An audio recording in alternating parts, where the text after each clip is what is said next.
남편이 제 짐을 싸서 현관 앞에 내놓았습니다. 가방 3개, 옷가지 몇 벌과 화장품, 그게 전부였습니다. 이 집에서 30년을 살았는데 제 것이라고 할 만한 게 그것뿐이었습니다. 시어머니가 돌아가신 지 한 달 뒤였습니다. 남편이 말했습니다. 이제 당신이 여기 있을 이유가 없잖아. 저는 그 말을 듣고 한참을 서 있었습니다. 무슨 말인지 이해가 안 됐습니다. 15년 동안 시어머니를 모셨습니다. 치매가 오셔서 대소변을 가리지 못하게 된 후부터였습니다.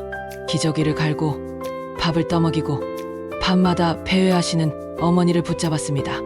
손목에는 멍이 들었고 허리는 끊어질 것처럼 아팠습니다. 요양원을 보내자는 말은 꺼낼 수도 없었습니다. 남편이 절대 허락하지 않았으니까요. 우리 엄마를 남의 손에 맡길 수는 없어. 그 말 한마디면 끝이었습니다. 저는 하루에 4시간씩 잤습니다. 어머니가 밤에 일어나서 문을 열고 나가려고 하셨기 때문입니다. 한 번은 새벽 2시에 어머니가 없어졌습니다. 온 동네를 뛰어다니며 찾았습니다. 편의점 앞 벤치에 앉아 계셨습니다. 맨발이었습니다.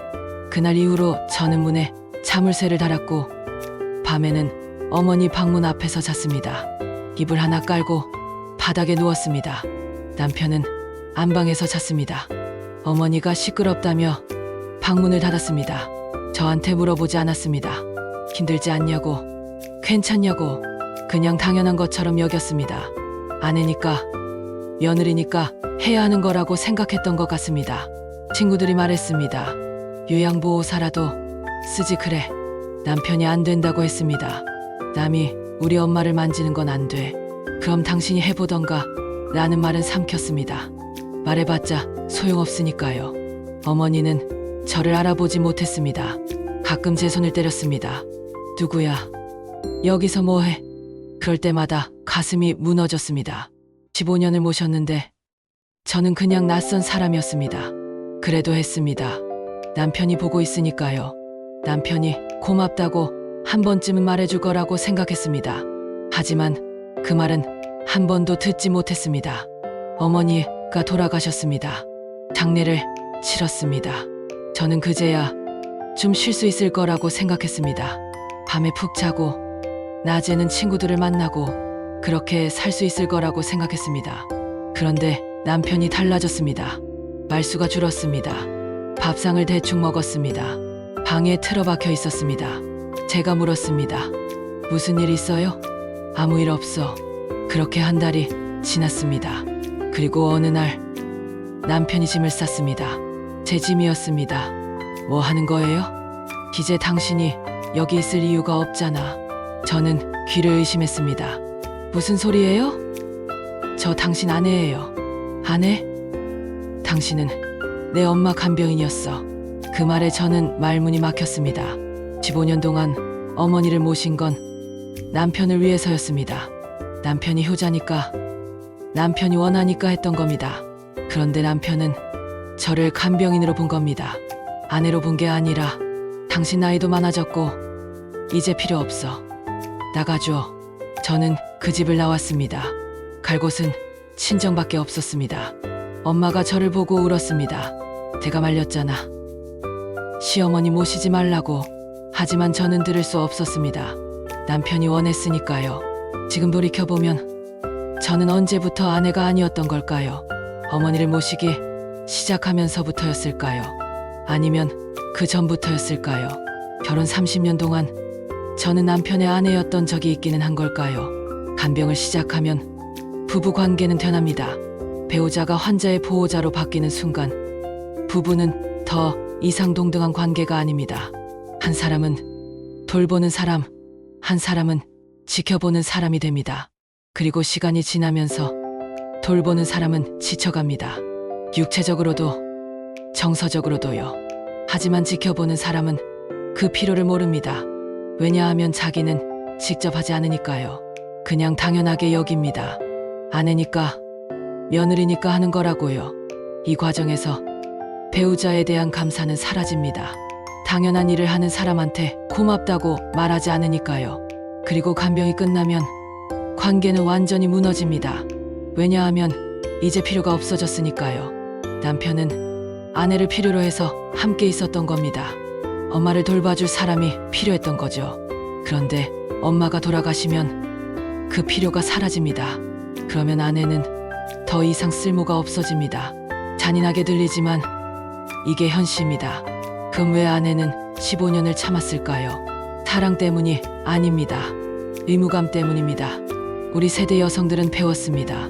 며느리는 시어머니를 모셔야 한다고요. 아내는 남편이 원하는 걸 해줘야 한다고요. 그게 좋은 아내, 좋은 며느리라고 배웠습니다. 그래서 참았습니다. 힘들어도, 외로워도, 아파도 참았습니다. 언젠가는 남편이 알아줄 거라고 생각했습니다. 이렇게 헌신하면 남편이 고마워할 거라고 믿었습니다. 하지만 헌신은 사랑으로 돌아오지 않습니다. 헌신은 그냥 당연한 것으로 여겨질 뿐입니다. 그리고 필요가 끝나면 헌신한 사람은 버려집니다. 남편이 침묵하다 폭발하는 이유는 따로 있습니다. 남편도 힘들었습니다. 엄마가 아프고, 집안은 우울하고, 아내는 지쳐있고, 하지만 남편은 그 감정을 표현하지 못했습니다. 왜냐하면 남자는 강해야 한다고 배웠으니까요. 그래서 참았습니다. 감정을 안으로 눌렀습니다. 그리고 그 감정은 쌓였습니다. 엄마가 돌아가시고 나서 그 감정이 터진 겁니다. 하지만 슬픔으로 터진 게 아니라 분노로 터진 겁니다. 아내한테 화를 낸 겁니다. 왜냐하면 아내가 가장 가까운 사람이니까요. 가장 안전하게 화를 낼 수 있는 대상이니까요. 그래서 아내를 내보낸 겁니다. 이 모든 고통의 원인이 아내인 것처럼요. 나이든 여성이 관계에서 힘을 잃는 과정은 이렇습니다. 젊을 때는 아내로서 가치가 있습니다. 아이를 낳고 집안일을 하고 남편을 돌보니까요. 하지만 나이가 들면 그 가치가 줄어듭니다. 아이들은 자랐고 집안일은 줄었고 남편은 더 이상 관심이 없습니다. 그러면 아내는 새로운 역할을 찾습니다. 시부모를 돌보는 역할이죠. 이게 마지막 가치처럼 느껴집니다. 이것마저 안 하면 나는 쓸모없는 사람이 될 것 같으니까요. 하지만 그 역할이 끝나면 정말 쓸모없는 사람이 됩니다. 적어도 남편 눈에는요. 그래서 버려지는 겁니다. 간병 후 찾아오는 허무함은 예상보다 큽니다. 15년을 한 가지 일에 쏟아부었습니다. 온 정신과 육체를 거기에 바쳤습니다. 그런데 그게 끝나면 남는 게 없습니다. 감사도 없고 인정도 없고 심지어 남편도 없습니다. 그냥 텅 빈 허무함만 남습니다. 내가 뭐하고 산 거지? 이런 생각이 듭니다. 그리고 답이 없습니다.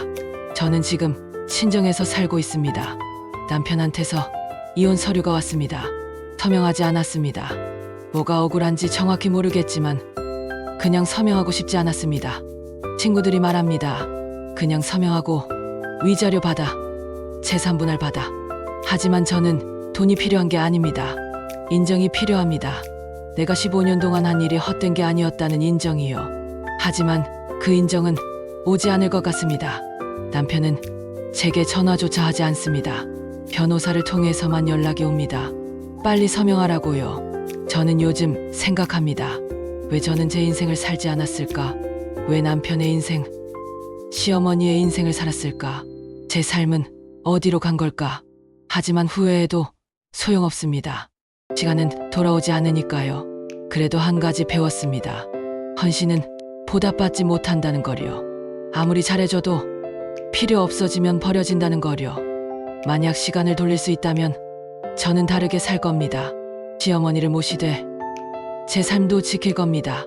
요양보호사를 쓰고 저는 하루에 몇 시간은 쉴 겁니다. 남편이 뭐라고 해도 제 건강이 먼저라고 말할 겁니다. 그리고 남편이 절 간병인처럼 대하면 그때 바로 말할 겁니다.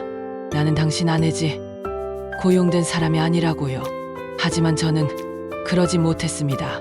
참았고 견뎠고 희생했습니다. 그 결과가 이겁니다. 텅 빈 집과 이혼 서류와 허무함입니다. 여러분은 어떻게 생각하세요? 만약 비슷한 상황이라면 어떻게 하시겠어요? 끝까지 참으시겠어요? 아니면 중간에 멈추시겠어요? 댓글로 생각을 나눠주세요. 저도 여러분 이야기가 듣고 싶습니다. 그리고 다음 편에서는 이런 이야기를 해보려고 합니다. 이혼 서류에 서명하지 않으면 관계는 회복될 수 있을까요?